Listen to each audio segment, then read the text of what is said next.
Welcome to Venture Step Podcast, where we discuss entrepreneurship, industry trends, and the occasional book review. Today, we're going to be taking some time to take a ride through the fascinating and sometimes chaotic story of autonomous vehicles. So, no pun intended, let's buckle up.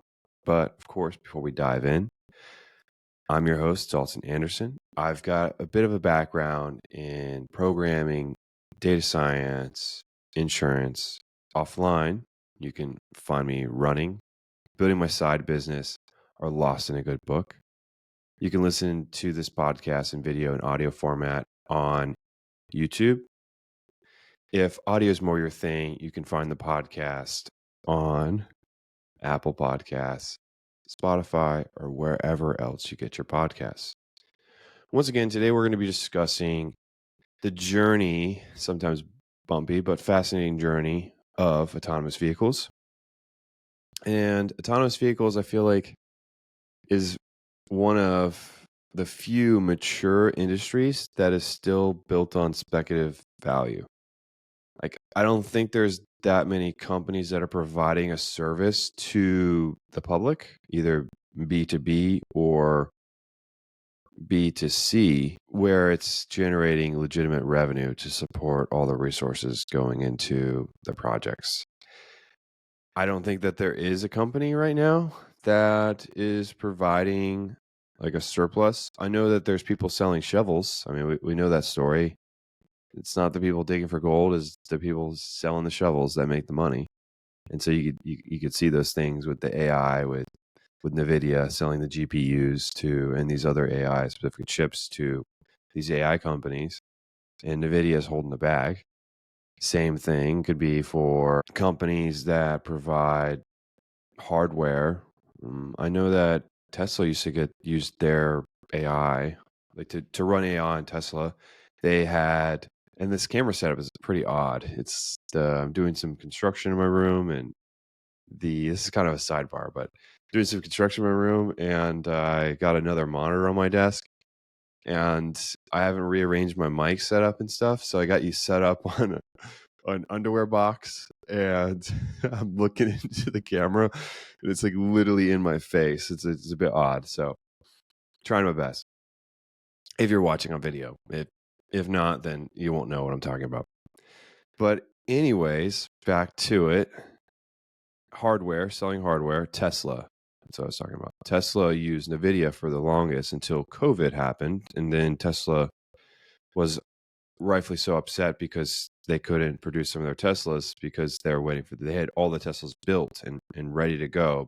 But they didn't have enough chips to provide to the Teslas. And so Tesla was like, all right, well, I guess we'll just make our own chips, which is crazy because it's not that easy, but whatever, it worked out.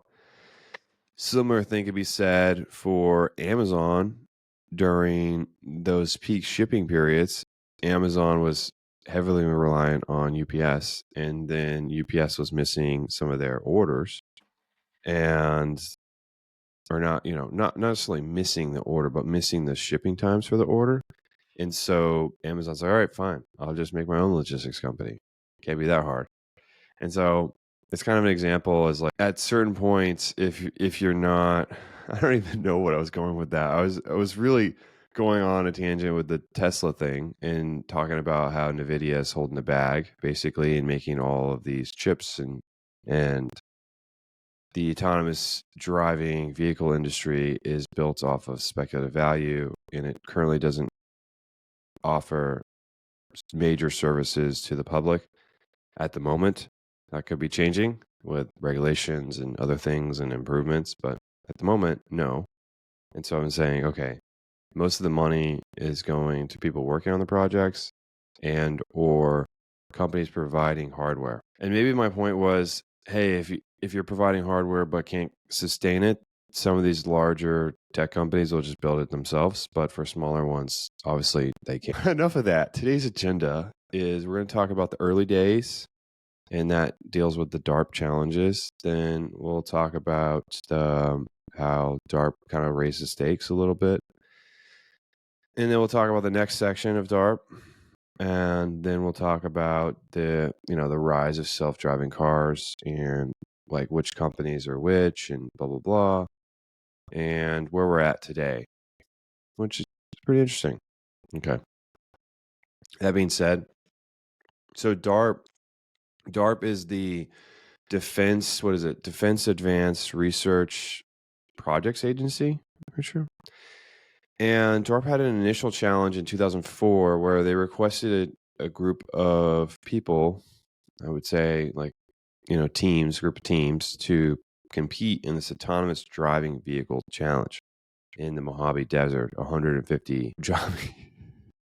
Oh man, I'm just butchering that on the podcast. One take, no edits. Anyways, so they're in the desert, 150 miles, and no one finishes in 2004.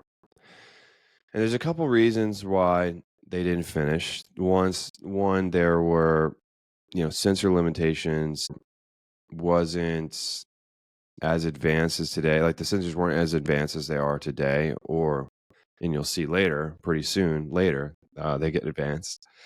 They had, algorithm shortcomings.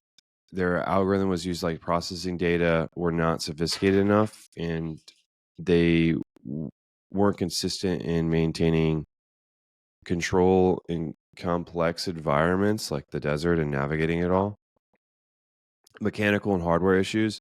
The heat caused issues with stuff being overheating. So these chips, typically, like if you have a computer at home or a computer if you have a computer at your house, some of these you may not, but a computer or laptop, when you're running like a video, a movie for a long time or playing video games on it, you'll hear the fan start going, and you'll hear everything overheating. Like not overheating, but you'll feel your computer getting hot. And at a certain point, your computer will just overheat and shut down to avoid risk of like burning out the chips. So basically, all the workload of what you're computing on the chips, it slowly heats up the system, and your phone gets hot sometimes when you're playing games for a long time. That's from, just the computation of the chips working, and energy is transferred via heat, and obviously it heats up your phone, and there you are. Your phone is hot. Okay, so think about that, but think about a car, the computers it takes to run a car through the desert. It's hot, and it's already doing a lot, and it's difficult, and they probably didn't test it that well. So here we are, it's just overheating and just not working. Another thing that they had was they had communication challenges. So they had basically like a control center you'd think of, and that would send the instructions or so to the vehicle. Those instructions were only making it so far. And so after like 30 miles or something, it just disconnect. And that's an issue too, because if you don't know where you're going, what to do, then well, you're lost. So 1 year later, like right after that challenge, everyone failed. And the government was like, hey, we need to figure this out. Like we want people to finish. So what they did was they did the same exact challenge, and they're like, if you win, I think if you finish the race, they increase the difficulty, and then if you finish the race, you got $1 million, and so they'd fund your project or what. Same thing, same kind of gig in the desert, significantly more difficult race, but if you finish, you get $1 million. That year, they had sensor improvements. They started using LiDAR. They had better sensors, and they had a year to kind of figure it out. LiDAR is used for LiDAR can be used for like low light, or no. LiDAR can be used in low light situations, and LiDAR stands for light detection and ranging. So LiDAR works in a way that's different than other sensors for autonomous vehicles, to where you can see at night. And that's basically what you need to know. Is they do some tests on it. You can see online where the car works like in pitch black with no light. And without that, you can't see. But LiDAR has some caveats. So it's good to have a balance, a mixture of a couple different sensors, and then you get the best of both worlds. It's like if you buy if you buy a camera at home, like for your outside, and your camera is only color, and then you try to do video at night and you can't really see anything. And so it's good to have a camera equipped with both color and night vision, or black and white or something. And so it's kind of the same premise here.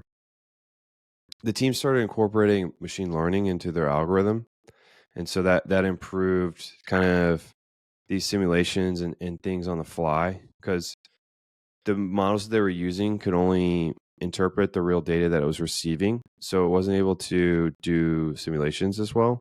So machine learning, they can do this virtual learning via simulation and improve their model by training it in a virtual world instead of the real world. They did a whole bunch of collaboration. And so these other teams, they kind of all banded together and it was like, hey, like, what do you know? What are you doing? What am I doing? And so they all worked together. They're collaboratively sharing their knowledge, which was great.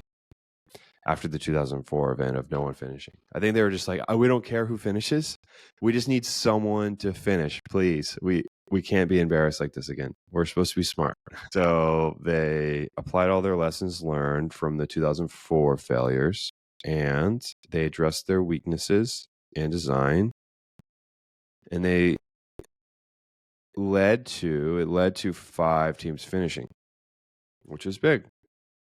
And so then the government was like, okay, all right, so we got some promising candidates here. So they moved on to the desert. They moved on from the desert to the cities. And so the cities is a bit different of a challenge because obviously it's in the city. It was closed off, but it's in the city. You've got to obey traffic laws. And so I wouldn't say punished, but this pushed the team to apply these sophisticated algorithms and sensors to the real world. And so we're shifting to real world complex problem. And it forces these cars to act in a controlled way in this controlled environment. Or so it moves it from this controlled environment, like the deserts, to a complex urban setting, which is different. You have to abide by pedestrians, intersections, parking, and other real world scenarios. In the challenge, I'm pretty sure it's closed off. DARPA has like these like fake cities that they have built. So they just use those, I'm pretty sure. But I have to look that up. But okay, so the challenge was in the city, right? Because you have to apply these real world problems. I mean, these real world situations to this already complex problem as is, and apply traffic laws, follow city streets challenge. Where? And I'm looking it up. Where is the location? Urban challenge. So, okay, so this is 2007. I found one, but like I say, okay, so in 2007, it was held at the George AFB. I don't know what that is. So I'm sure the internet knows. George AFB. Okay, so George Air Base. Oh my gosh. That's embarrassing. The George Air Force Base. That's how you know I don't know anything about the military. So if you don't know, AFB stands for Air Force Base. Got it. So it was held, this urban challenge in the city was held at an air base. So it is kind of more of a controlled environment. Like I was saying, like they're not going to like, okay, now try it in New York City.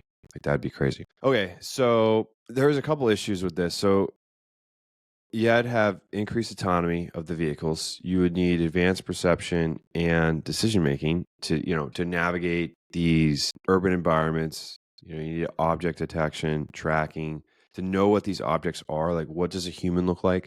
What does a stop sign look like? If a light is red, and what does that mean? What if it's blinking red? What if it's red and you're in the right-hand lane? I mean, there's just a lot of like what ifs going on here. And if you're in the right-hand lane, but you need to go to the left hand all the way across the 3 lanes, like how much space do you need to do that? What's a proper time to trigger your turn signal and then turn from, or lane change, like doing lane changes, navigating intersections? I mean, there's just a whole bunch of issues that come when you're applying all these real world requirements of autonomous vehicle driving. And a lot of those sometimes are conditionally made, but like how do you go about the image detection of like on the fly looking at a video on a camera, detecting that there's a stop sign? How far away can you check the stop sign? Is it a clear stop sign? Like I know the stop signs have like hanging trees over it, so maybe it's 30% of a stop sign, 40% of a stop sign. How do you know that that's the stop sign, that if that's a stop sign at all? I don't know. How do you not confuse the pedestrian stop signs on the sidewalks versus an actual stop sign? Is it the sizing, or does it just recognize the color, or what, or where it is to the angle of the car? Would that determine it? I don't know. There's a lot of questions that they have to ask themselves and answer. May or may not have had all that figured out by then, but they do need to figure it out if they're ever going to launch, which they have done that later. Public awareness. So I think people are less comfortable with this autonomous vehicle thing. They've seen all these sci-fi movies where the autonomous vehicles take over, people hack their car and drive them into a brick wall and off them. There's a whole bunch of movies like that where, you just need to be walking around in your aluminum hat and protecting yourself against aliens, which I recommend, by the way.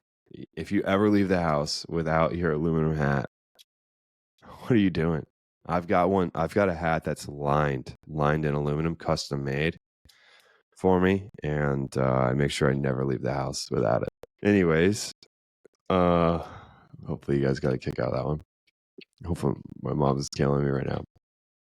She listens to this. She's like, "What are you doing?" Okay. So public awareness. People typically aren't very cool with autonomous vehicles. People don't like change. They're not necessarily going to embrace it. It's sketchy. I feel like it's way less sketchy than driving itself, though. People can doze off. They can, get frustrated, distracted, whatever, and cause mistakes and cause people to die. So I think that if you were not driving and it was just an algorithm, who's at fault? Is it the company, though? I don't know. I think it'd be difficult. I think it'd be difficult to prove that like a company acted in negligence. Like, how can you say it might be at fault, but is it at fault, or is the person in the car that wasn't paying attention at fault? Because the person is still supposed to be monitoring the system. So I don't know. Maybe if you're sitting all the way in the back, like laying down, and your autonomous vehicle just drives you wherever you want, and I think then I had to get a drink of water. I think then that you might have some level of, hey, we could blame it on this company, but I think it's just difficult. I think it's a difficult thing to do. Sidebar again, but public awareness. People are now aware of autonomous vehicles, and they're kind of freaked out about it. There's tech enthusiasts like yourself. If you're listening to this podcast episode, you probably think autonomous vehicles are awesome. And then there's a lot of people, majority of people, are not for it at all. But this race, the city one, inspired commercial applications where you can apply this autonomous vehicle technology to these real world situations, which I keep repeating. And the development of the self-driving car industry has bloomed since then, or what they'll say to you. So the rise of self-driving cars. So there's been quite a few people that started, didn't finish, and there's quite a few new players. But the one player that has been constant in this regard is Google's Waymo.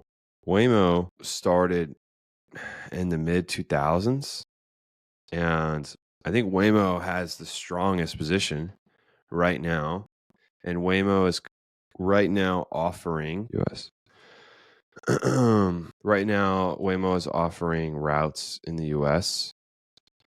And so they are, as of June 2004, Waymo is offering autonomous ride services, Waymo 1, in Los Angeles, in a 63 square mile from Santa Monica to downtown LA. Phoenix. So now it's saying Phoenix fleet expanded to include North Scottsdale and North Phoenix.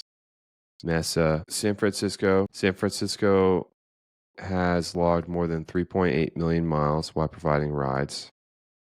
Austin is testing, Waymo is testing their fully autonomous rides across 43 square miles of the city. And they're also in DC and some other places. So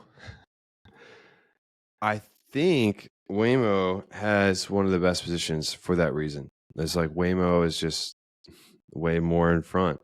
I try to make a pun out of that. Waymo, way more in front. But Waymo, I think, is in the best position for these offerings. But Lyft has an offering. Uber has an offering. But they don't. Originally, they were pushing for autonomous vehicles. And then I think that dropped off. I think they drew. I think Uber, and this is kind of confusing because they'll say, oh, well, we're not doing this anymore. And then they will not do it, and then they'll come back and they'll not do it. They'll think about shutting it down. They'll pull funding. They'll add funding back. So it's kind of a difficult story to follow because it's constantly changing, and you never really know what the deal is. Okay, so Uber gave up their own proprietary Uber model or Uber autonomous vehicles, whatever you want to call it. And Uber is partnering with, guess who you know? Waymo. So Waymo and Uber partner as of May 2023. I wonder if, yep. So Lyft has also partnered with Waymo to provide self-driving vehicles. Okay, so that really solved it. It really solved it. Everything just came together there where Waymo is ahead. So there's Waymo, and then there's Tesla, which I love Tesla. But I'm just really not sure about their full self-driving capabilities. I mean, it's been going on and on about for years that they're talking about full self-driving. But is this full self-driving? I don't know. I don't know what level their self-driving is, but I don't think it's full self-driving. Okay, so full self-driving is rated 2. So basically, like, the driver needs to stay ready and be attentive at all times to make sure. So it can handle like parking, traffic signs, other things. Right now, I guess they're in beta for self-driving level 5. I'm not really sure how it's called full self-driving if it's not full self-driving though. That's where I'm kind of confused. Like, why call it that? Just call it self-driving. Well, you're calling it full self-driving. And then people that don't know, it's like any of these things like related to autonomous vehicles, they're going to be so confused. They're going to be like, wait, what? What's going on here? You said full self-driving. This isn't drive itself.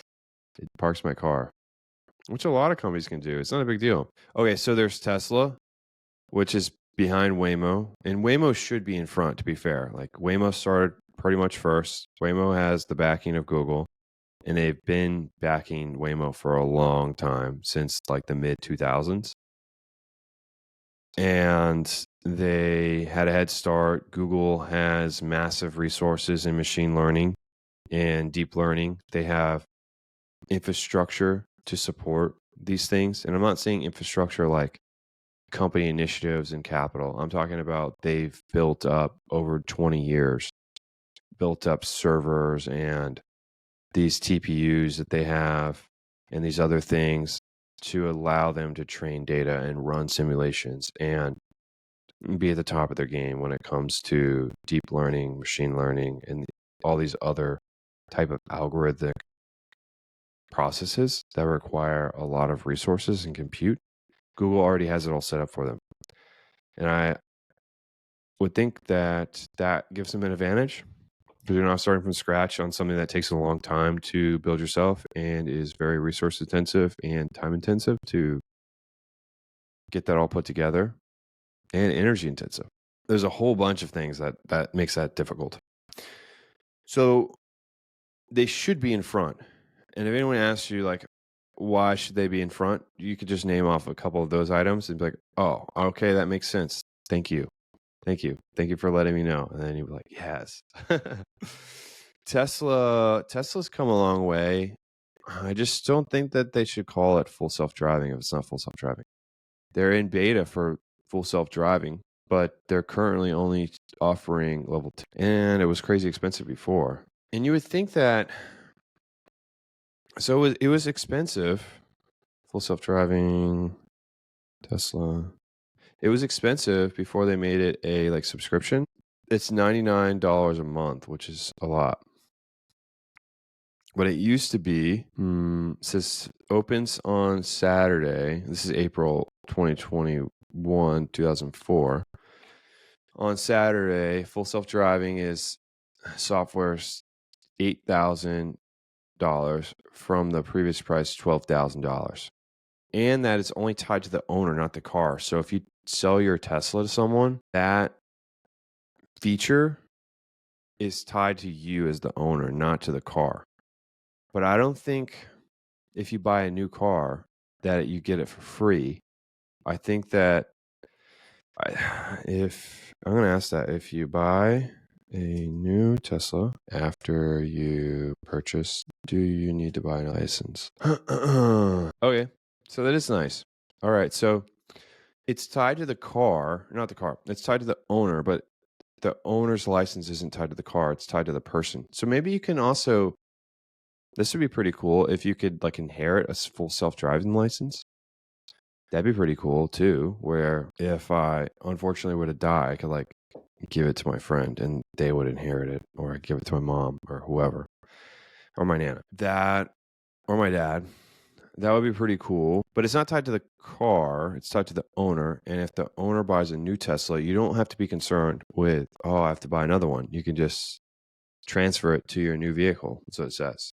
Tesla customers who purchase a new vehicle may be eligible to transfer full self-driving capability from their current vehicle to the new one.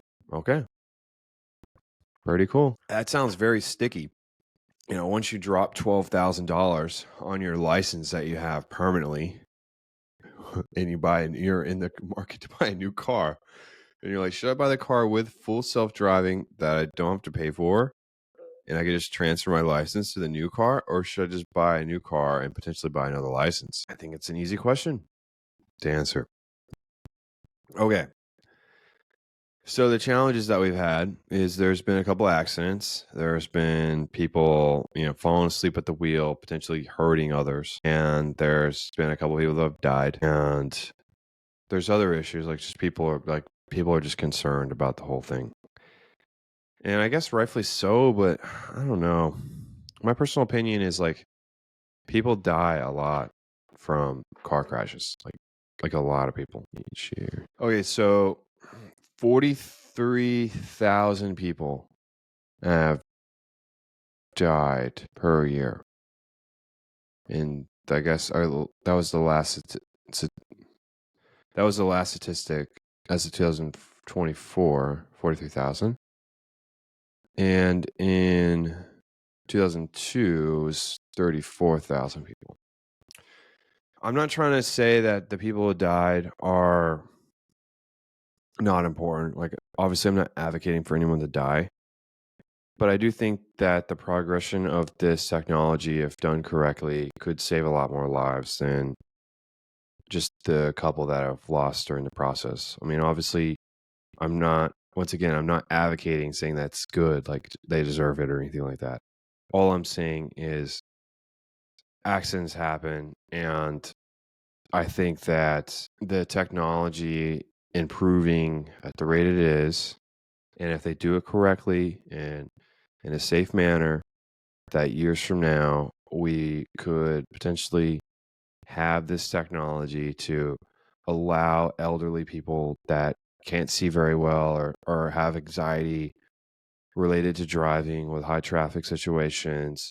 They have a way to get out of the house and experience the life and freedom that they used to experience when they were younger, and they could live, better lives and be more connected with the community and allow, more time with families when you're traveling instead of having someone drive. And you could like play board games or do something as a family or watch a movie all cuddled up in the back. I don't know. I mean, the possibilities are endless. Or you could get a company car and then you have to work during your company trip in their car anywhere you go on company hours, and you're working not only when you're traveling and in the office, you're working in the car.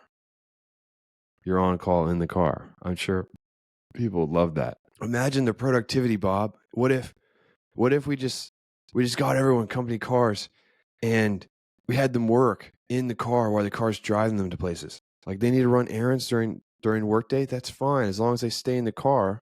And we also give them an AI bot butler that could take the errands from them while they park their car, and they'll stay parked in the car, and the butler would go get the groceries. The butler would go get those things. And if they wanted to get a haircut or something like that that requires them to leave the car, then they have to schedule an appointment. Yeah, I don't know. That could go down a dark path, but I think it's pretty funny to think about. Okay, crazy sidebar there. Crazy. We're having fun today, it's crazy. Crazy where I go sometimes with these things. Okay, so there's other traditional automakers that kind of had their own little go at it. So GM had, I think, Blue Cruise division.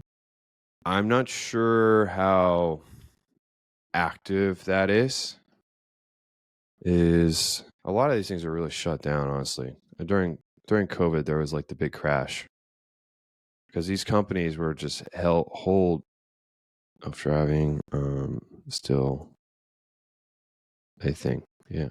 It self-filled that.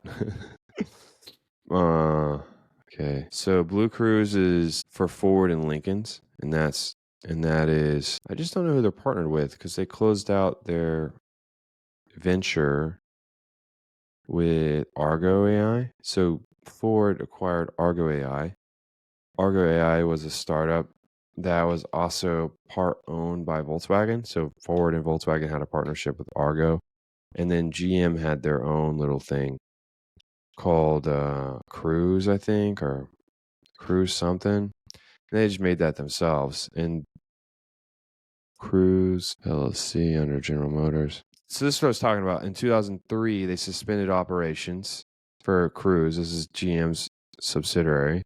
And then in 2004, May, put the cars back on the road to begin testing. It's because they're operational. Okay. So Blue Cruise, Argo AI is no longer part of Ford and Volkswagen Group. So after that, Ford was focusing more on, like they said, near-term assistant driving features, which I don't necessarily agree with, because I think that a lot of the big features that we have in life are from like shooting for the stars and ending up in the moon. Like all the technology advancements that we had from trying to land on the moon that we still use today is like bonkers. And so when you're really pushing the boundaries of what can be to reality, try to push that into reality of what you're dreaming of, the side effects of, these ideas flinging off the hammer come into the public eye, or just the public in general, and greatly affect their lives in positive manner. So I think they should always shoot for the moon, or shoot for the stars. And if you end up at the moon, yeah, so be it. I mean, you're still far away. Well, what do I know? I've never ran a auto company before, so who knows? Just my thoughts. So the Argo AI company shut down. Volkswagen is still pursuing this self-driving, and they're partnered with a company called Mobileye. And then there is another company called Motional, which is Hyundai's joint venture. Motional is in development for level 4, and they also have partnerships with Lyft and Via. So some exits. Uber has notably had an exit in 2023. They shifted from that, and they sold their stakes in the autonomous vehicle group. And from there, they are now just partnered with Waymo, which is fine. I'm a Google fan, so it's all good. more for it. So Argo AI was once a this promising self-driving startup backed by Google and Volkswagen. However, both companies decided to shut down Argo in 2022, citing challenges to achieve autonomous vehicles at scale, which is true. There are some Chinese companies that I potentially will butcher, but there's Baiyu, Pony, and WeRide.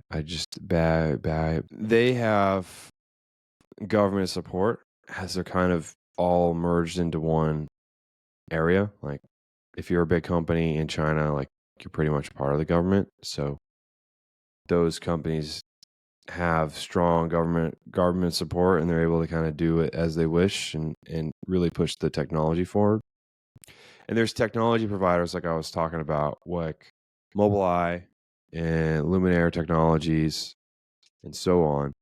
Those companies are the people selling the shovels, and Mobileye is a big one. Mobileye really equips a lot of orgs for their vehicles, and the stuff is not cheap. Like some of that stuff is like a couple $100,000. Like the Mobileye kit for your car and the LiDAR stuff. I mean, it's all pricey. It's all pretty pricey. And Mobileye's revenue at 2023 was 2.8 billion. Not bad. There's not that many billion-dollar revenue companies. So I hope that gave you a better idea of where we're at with autonomous vehicles. And there are some large scale companies and there are some smaller ones. There are some companies selling shovels. But once again, I think that it's super interesting because there isn't that many industries that have this much resources devoted to it that is completely speculative. AI companies have products that users are using at scale, and these AI features.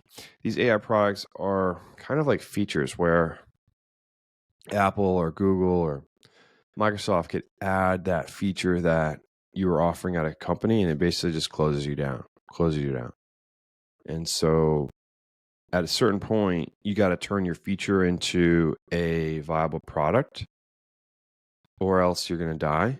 But you have to do so before you get too big to where the company that you're trying to steal market share from just makes you a feature that they just added to their product. Because if you make things inconvenient for other people, they're just not going to do it. So I think that's the lesson is, man, the speculative value of autonomous vehicles. I'm all over the place this episode. It's crazy. I was asked at work today if I had a long weekend. And I was like, is that question towards me? Because there's like a group of people in the meeting. And they were like, yeah, it's to you. And I was like, yeah, I guess so. I was working on the closets all weekend at my Nana's house. And he's like, yeah, man, hey, you look it. It's like, thank you so much. I really appreciate it. Oh, man. Okay. So there's quite a few companies at the level of autonomous level 2. There's some at 3, 4, and there are, some that are like partially there, fully autonomous. I think there's only Waymo and maybe some in China. But I would say majority are at 2, some are at 3, some are at 4, and then very few at 5. There is testing at 5, I'm pretty sure. where like no one's in the front seat and it just drives itself. But it's fully autonomous, but it's not fully autonomous to the point where people trust it to drive 80 miles an hour on the highway or 70, depending on whatever your speed limit is. People don't trust it to do those things. And so there was a company that was pretty interesting that closed down during COVID. And I didn't really find another example. I mean, there's the India Autonomous Driving Track race, India Autonomous Driving race, where they pitted top universities against each other and professors to make an autonomous driving vehicle and race against the track at speeds of like 150 or something. And so their thought process was, okay, like if we could safely race cars at 150, we could drive cars at street speeds, which makes sense. And then there was this other company that was like a Formula One for racing for autonomous vehicles, and it was called RoboRace. And RoboRace sounded pretty sick. It was this world's first autonomous vehicle racing series where teams would compete with self-driving cars, and they basically had like a computer science and engineering team, mechanical and engineering team to build the cars and the algorithm to race. But one of the cool features was you could race the car yourself. So like on the track, you could be racing with the other AIs, and you could basically be playing a video game while the event is going on, racing against the AI and having this level of experience, like heightened experience that hasn't been seen before. So I feel like racing is a lot more like when you're doing it. And I'm not a racer. I'm like, I did like go-karts, like speed go-karts. I go like 50 miles an hour. But I'll tell you that doing that is fun, right? Like I feel like some things you have to experience yourself. Like if you're watching someone shoot a rifle, like you're like at a driving range, or not, not a driving range, that's golf. If you're at a shooting range and you're watching it on TV, and like some person's like loading up a rifle and then shooting it at the range, it's not the same thing as you going to the range and shooting the rifle. Like if it's way different, it's a way different experience. And that could be said for a lot of things, but the excitement of like racing around, I feel like would be way more when you're racing other AI drivers that are on the road, racing in real life in real time. It sounded really cool, but it closed and folded, obviously, during COVID, as I said earlier. I hope that they make something like that again, but I just don't know, like, how viable is it for real race enthusiasts? Like, race enthusiasts want the personality of the driver, the personalities of the team. They could have a team in there, personality of the team, but are they as charismatic as a driver that's been doing, and passionate as a driver that's been doing this for 30 years or 20 years, or all of their childhood was like training on the track and all these things, and they have all these pipped up emotions on race day. Those kind of things you can't get from an algorithm that are related to human connection. Maybe autonomous vehicles will take away some things, but a lot of things will get back, like the ability to connect and communicate with your loved ones and your partner and your friends while a car is driving you, which sounds really cool. Or you could do your homework or work. You could also work. Don't forget that. So, but I hope that you enjoyed this, quick anymore. It's 15 minutes long.